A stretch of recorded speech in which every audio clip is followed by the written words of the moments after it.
Let's be honest, we all love memes because memes make our lives noticeably easier.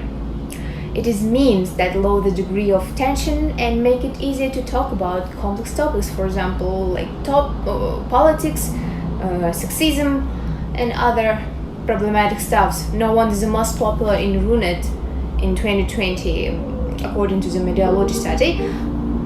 It was a meme about politics, and actually, it was by a huge margin. Memes are something like an internal or local joke with which you can share with the whole world connected to the internet, and I'm 100% sure that there will be one person who will say like, so true. This is what makes internet memes a cultural phenomenon on the 21st century. It seems to me that we truly live in an amazing world, isn't it? Memes are not only about actually so true, fact, whatever. They're also about what you have understood.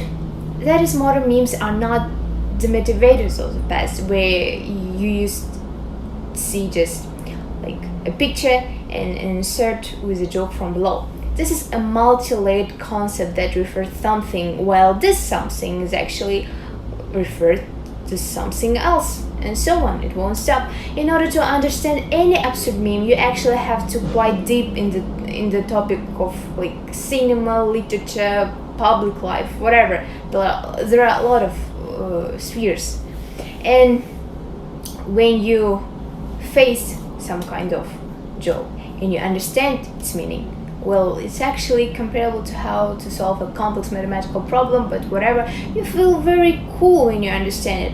You feel like you belong to some elite circle. I think most fall feel like this. The word actually meme was used back in 1967 by Richard Dawkins, a professor of biology at Oxford, in his book The Creative Dream. Yes, it was used before the internet was born. That was interesting. He took a meme as a unit of cultural information, and according to his understanding, a meme could be anything. It could be idea, it could be symbol, mannerism, or even image of action. Dawkins drew a parallel with genetics, and if there is a unit is a gene, then in culture it is meme. By the way, the origin of this word formed from the Greek minima, which means similarity, and on this base the scientific discipline memetics emerged. The right to exist, which is now disputed by crowds of scientists, but we will talk about next time. And not every meme goes viral, but only those who do not remain indifferent.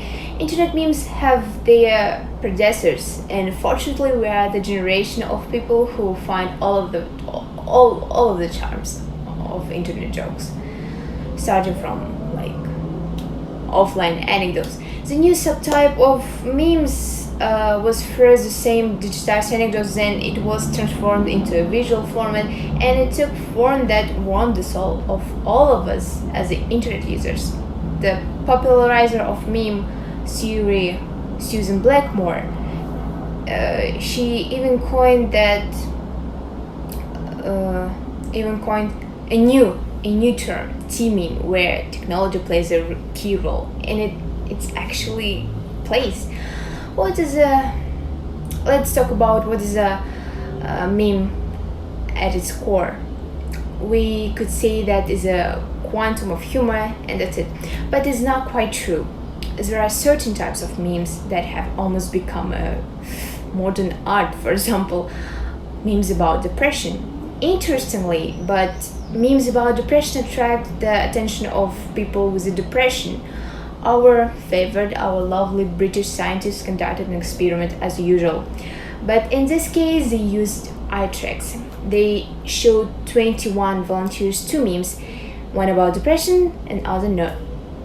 So, what is the essence of experiment? Consider that among the many signs of affective disorders, including depression, there is a change in the response to stimuli. For example, you have anxiety, you feel biased and notice only what you feel confirm your anxiety. This is theory was taken as a basis of experiment, and with the help of eye tracks, they tried to cut the eyes of the experimenters and counted the milliseconds of fixing the gaze. Interestingly, before the experiment, they were divided into certain groups, like depending on their level of depression, and the higher the level of depression in the subject, the longer he fixed his view on the depressive meme. In general, depressive meme are not an indicator that everything bad, I think. Another study in 2020 showed that responding to such images relieves people's own symptoms. That is, people through depression memes understand that they are kind of like at least not alone. I could understand it. We could understand it. By the way, there is something important that I want to mention that I notice nowadays. Memes become kind of like real language communication. It's become a language. With the transition online, people prone to introversion really freely, finally. After all, you can just write or even call to send meme. So that's enough. So many of my friends and probably your friends have reached heights on this art. It's like a common code. You don't have to ask people a bunch of questions like what movies do you like, what like music do you listen to, do you like Simple Dimple or Puppet or whatever.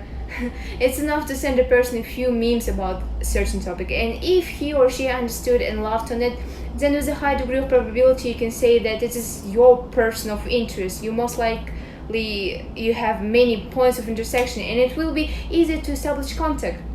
However, there is one moment when you need to respond quickly, and the desired meme is not found as luck would have it. The alarm level increases in proportion to the time since receiving the message from the intercalator. This is really weird stuff, I guess. So, what is your favorite meme?